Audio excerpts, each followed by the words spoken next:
I'll say a few words about our chief guest, Shri Bibek Debroy. So as you all know, Shri Bibek Debroy is the chairman of the Prime Minister's Economic Advisory Council. But in addition, he also has made, he is not only the author of more than 100 books that have spanned areas such as law reforms and railways and economics, world trade, Sanskrit translations to even a book on limericks. Before that, he was the member of Niti Aayog till June 2019. In 2010, which is more than a decade back, he began his translation of the unabridged Mahabharata, specifically the critical edition as published by the Bhandarkar Oriental Research Institute. This project continued till 2014 when all 10 volumes were published. In 2015, he followed up with the translation of the Harivansh. In 2016, of the critical edition of the Valmiki Ramayana. This was followed by a 3-volume translation of the Bhagavad Puran, then followed the Markandeya Puran. Last year, he wrote 2 more books, Mahabharata for the Bhagavad Gita for millennials, and a book on the original translator into English of the Mahabharata, Manmath Nath Dutt. He was awarded the Padma Shri in 2015, and with those remarks, it is my delight and honor to invite Shri Bibek Debroy to say a few words and open launch this book launch event. Thank you, Avinav. And thank you, Hariji, not only for having invited me, but for having given me the opportunity of reading this book, quite a heavy book actually, in advance.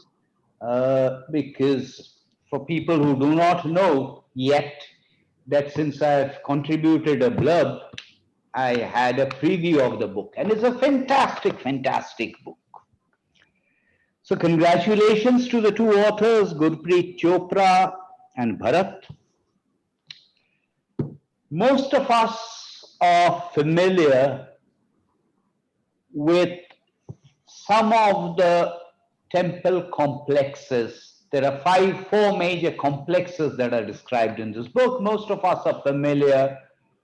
I hope I'm not provoking anyone by this remark. Most of us are familiar with at least 2 of them, Mahabalipuram and Kanchipuram.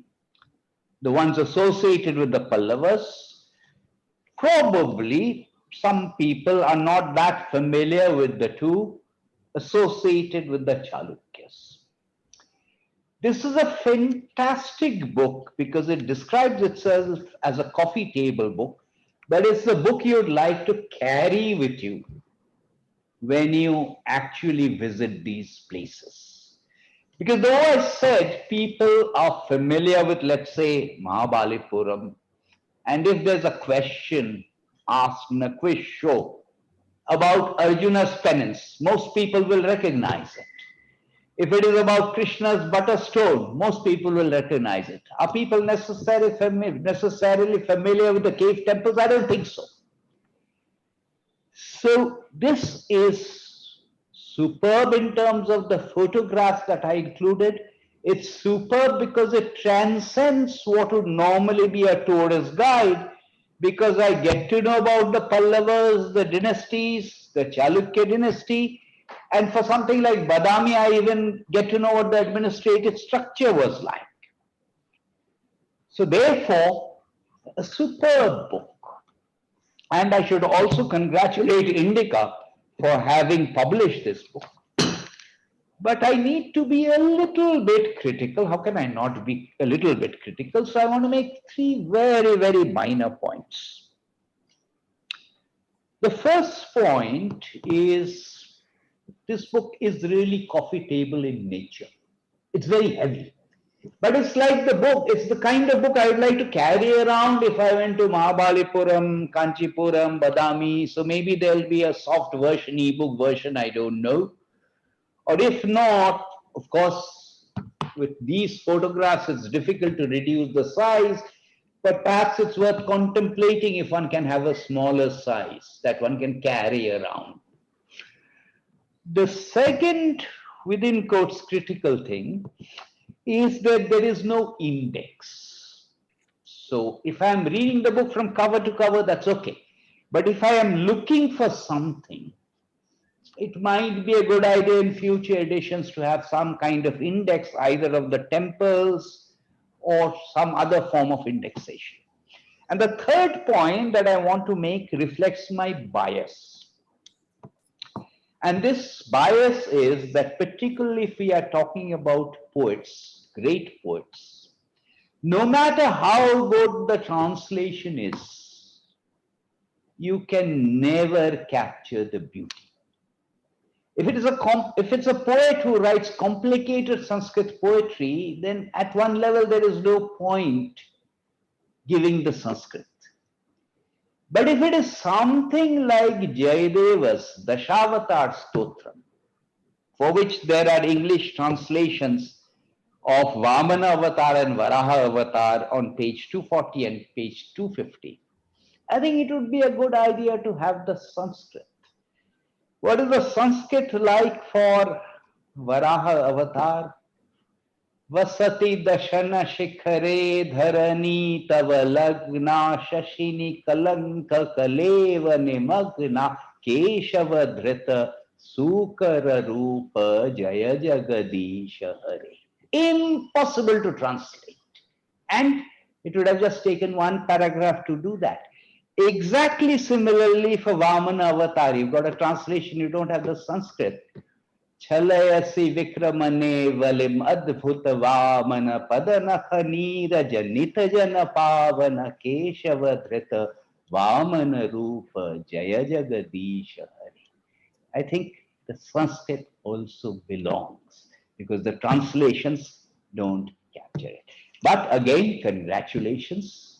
It's a wonderful, wonderful book with maps, including from Google Maps. So it's a very modern kind of book. It's not just maps that one associates with the old kind of tourist books.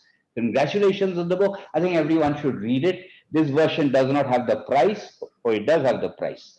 Well, it's not that exorbitantly priced. Congratulations and thank you for inviting me again.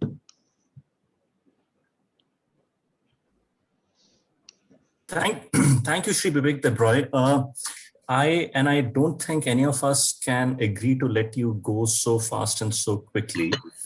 And you have provided us with, with at least 3 suggestions for, that you believe would have improved the book. And the Sanskrit translations are one that you have been for several years now commenting on the need for people to read.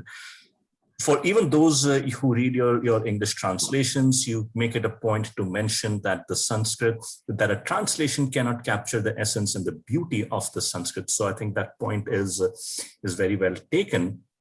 Now, in terms of, I have 2 questions, and I'm hoping you can shed some light or your opinions on. The first one is that if Bharat and Gurpreet were to do a follow-up book, what would you suggest to them? Because with a book like this, I cannot imagine them stopping at just one book. I think it would be a tragedy if they were to stop at one book. So for a second book, what would you like to see? I'm not running away. I'm not making my remarks and disappearing. That's not what I'm going to do. But if I look at this book,